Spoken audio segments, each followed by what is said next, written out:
Bonsoir à toutes et à toutes, bienvenue sur Art Up, les artistes sont sympas. Alors ce soir j'ai Maxi G, c'est ça? Yes, c'est ça, c'est ça. Bon, comment tu vas? Bien? Tranquille, tranquille, hein. Et Tranquille? toi? Ça va. Comment tu arrives en musique? Tu commences à quel âge? Bon, moi, Comment? Ouais. j'ai commencé au collège. J'ai commencé par faire du rap et puis j'ai commencé à sortir des freestyles, des trucs comme ça et tout avec mes gars et tout au quartier. Il y a des trucs qui commençaient à apprendre un petit peu sur YouTube, tout ça. J'ai commencé à prendre ça plus au sérieux au fil du temps et je fais ça vraiment de manière professionnelle et carrée, on va dire, depuis peut-être 5 ans. Depuis 5 ans ou 4 ans, je suis vraiment motivé et je fais ça professionnellement. Tu écris? Ouais, j'écris. Ouais. Quels ont été les premiers pas dans l'écriture? Et tu t'inspires de quoi pour écrire? Franchement, à l'époque, c'était au collège. J'écoutais tellement de musique que tout le monde me disait, t'écoutes trop de musique, tout le temps tu chantes des musiques, des trucs. On me disait, ouais, tu vas faire de la musique, tu vas chanter, tu vas rapper. Et il y a un moment, je sais pas, j'ai pris une instrumentale, j'ai écrit dessus, j'ai testé, hein. C'était une instrumentale de The Game, le rappeur. Donc si j'ai bien compris, tu rappes. Moi, en fait, je rappe et j'ai toujours kiffé la mélodie et du coup, très vite, il y avait beaucoup de mélodies dans mes sons. En plus, moi, j'ai commencé à faire de la musique, à rapper à la période où c'était là vraiment l'arrivée de la trappe, tout ça.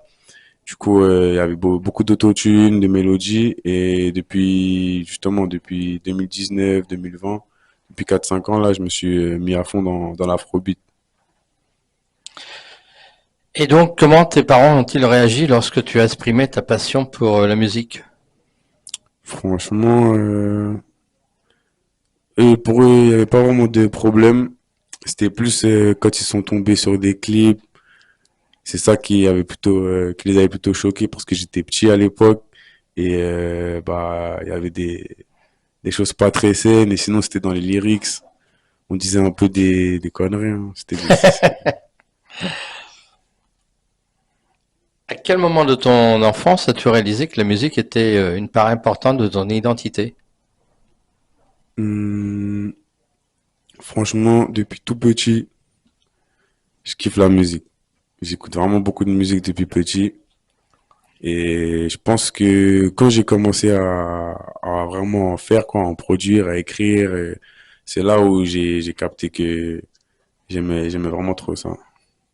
Quelles sont tes sources d'inspiration dans l'écriture? Tu t'inspires de quoi? Vraiment pour l'écriture Ouais, ou plus pour la musicalité? pour les deux. Hum, moi, franchement, j'ai toujours la musique que j'ai le plus écoutée, c'est la musique des States et sinon de Londres ou du Nigeria. C'est ça qui m'a le plus inspiré. Ouais. Comment ton environnement familial a-t-il influencé ton parcours musical? Hum, je sais pas s'il a trop influencé mon parcours, hein. Je sais pas trop. Moi, en vrai, j'ai fait ma route, hein. Ouais. Ouais.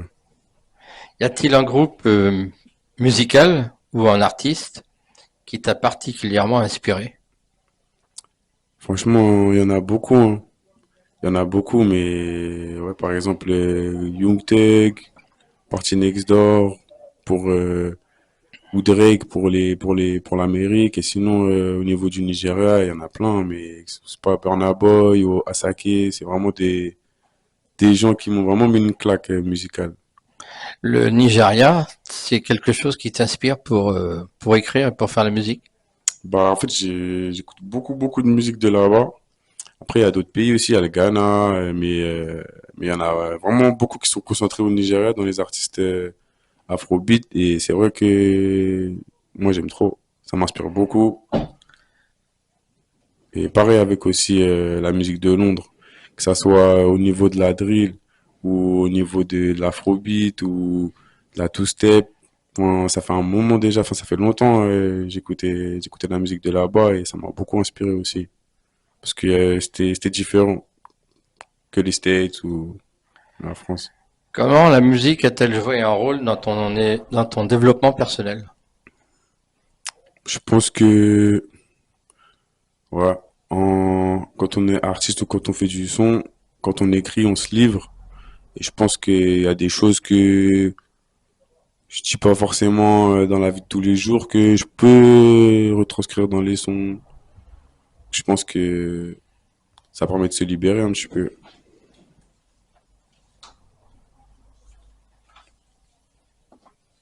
T'as des artistes qui t'inspirent particulièrement? Tu écoutes beaucoup de Hmm, musique chez toi? ouais, Quel genre de musique écoutes-tu? j'écoute beaucoup de musique toute la journée, tout le temps. En vrai, j'écoute l'afrobeat, du R&B, du rap, du reggaeton, du reggae, de la soul. Franchement, j'écoute plein de choses, hein. Ça dépend des périodes. Mais en gros, ce que j'écoute le plus, c'est des gens qui chantent, en gros. Quel genre de chanteur? T'as des noms? Il y en a plein, hein, mais bah, déjà ceux que j'ai dit avant, mais franchement, il y en a plein. Il y en a plein. Ça dépend en fait les styles de musique. Mais par exemple là, je sais pas, en venant là, j'ai écouté en boucle Asake. Sinon, il y a un artiste américain qui s'appelle Huncho. J'ai écouté ça beaucoup. Mais sinon, au niveau des villes, par exemple aux États-Unis, c'est surtout la musique d'Atlanta qui m'a le plus influencé. Toute la vibe de Future, Young Thug, Migos, ça vraiment, c'est ça, moi, en rap en tout cas, c'est ça qui m'inspire le plus. Tu joues d'un instrument de musique? Non, justement, moi, je compose pas. Enfin, je sais pas faire de piano, je sais pas faire d'instru, mais justement, mes morceaux, je fais les instrus avec mon beatmaker. On commence de rien. On est là, il fait une petite mélodie avec sa guitare. Je trouve quelques mélodies, on rajoute des percussions. Je lui dis mes avis, mes trucs, la mélo, et lui il retranscrit, et après on fait le son. Mais sinon, moi, je sais pas faire. Tu as déjà fait des scènes? Un petit peu, Ouais. mais pas énormément. Tu peux nous parler d'une scène que tu as mémorable que tu as vécue, Hum, bonne ou mauvaise? bah, quand j'étais assez jeune, il y avait une scène où il y avait eu en gros, il y avait une sorte un petit festival. C'était au Palais de Tokyo. Et en gros, j'avais joué. Il y avait aussi Famous Dex, qui est un rappeur américain qui était connu quand même, franchement, à l'époque. Et moi, à l'époque, vu que j'étais jeune, j'étais saucé j'étais content de chanter, enfin, de rapper là-bas, alors que en gros, j'étais en première partie de Famous Dex, quoi. Avec plein d'autres gens, hein, mais du coup, j'étais content. Tu as participé à des groupes musicaux ou t'as toujours été en solo? Justement, au début, quand j'ai commencé, on avait un collectif. Donc, quand j'ai commencé à faire du son, moi, en fait, c'est comme si moi, j'ai commencé, quelques mois après, mon autre frérot, il a commencé, quelques mois après, un autre frérot, il a commencé. Après, on était à trois et on a continué là-dedans. Tous les premiers freestyles, les premiers clips qu'on sortait, c'était ça. Le groupe, il s'appelait Jungle Gang. Et les deux autres membres, c'est Regacito et Koya Joe Bastard. Les deux aussi, ils font encore du son. Tu as suivi des cours de musique, des cours de chant? Pas de cours de chant, mais plus récemment, il y a j'avais commencé à prendre contact avec un coach vocal pour que justement qu'on m'apprenne un petit peu les bases et tout. Et justement, je pense que c'était il y a peut-être 5 ans, un truc comme ça, mais il y a une coach qui m'avait juste appris quelques bases, mais vraiment un tout petit peu, hein, mais en peu de temps. Elle m'avait fait capter plein de trucs et ça avait fait la diff après. Après, j'ai travaillé tout seul avec ce qu'elle m'avait dit. Mais justement là, je veux m'y remettre. Là, je veux m'y remettre. Et donc, tu vas t'y remettre, tu vas refaire un peu de cours de chant? C'est ça, Ouais. ouais. Justement, j'ai repris contact avec une coach vocale là et on va commencer à retravailler tout ça. Moi, je veux m'améliorer, je veux me performer. Quels sont les défis auxquels tu es confronté? Hmm, moi, jusqu'à maintenant, je me produisais tout seul et je me gérais tout seul. J'avais pas vraiment un manager attitré qui est là, H24, tout ça. Ça veut dire, le vrai défi, en vrai, c'était de tout gérer, hein. Tout gérer, tout organiser, tout financer et rester productif. C'est ça.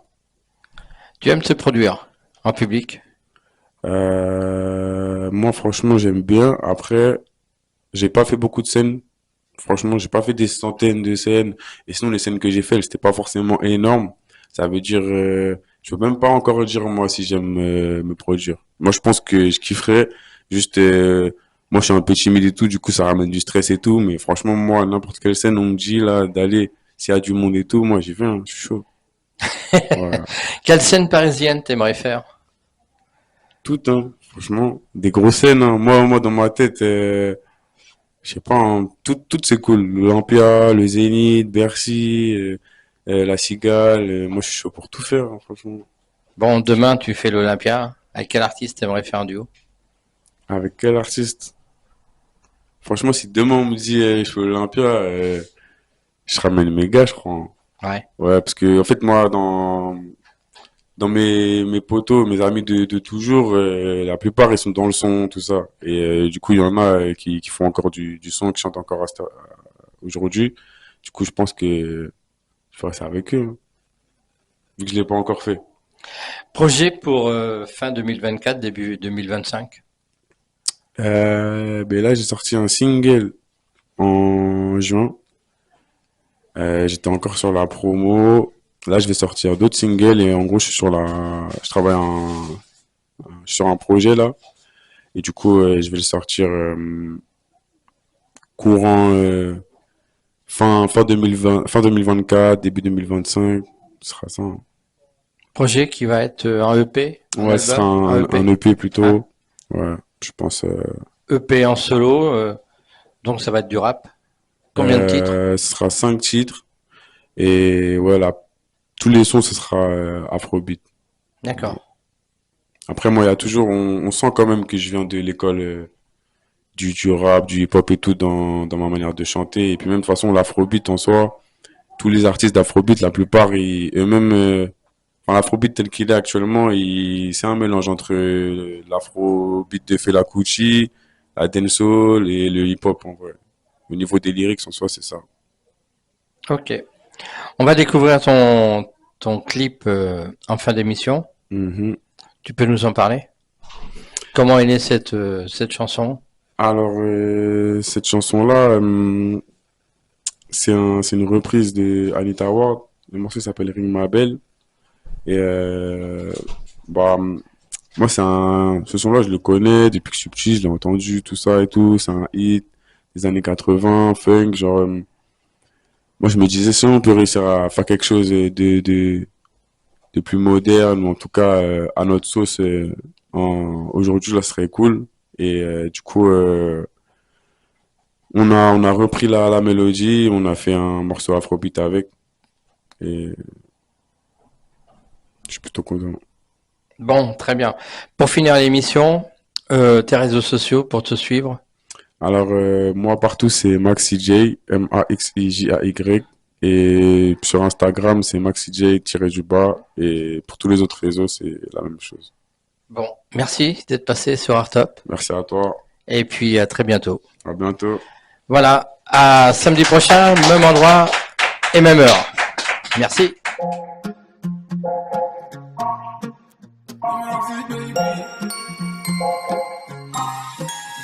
Tu m'espionnais, tu me traquais.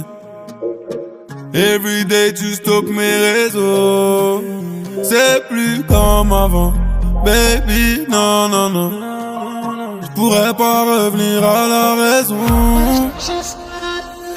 Même si c'est fini,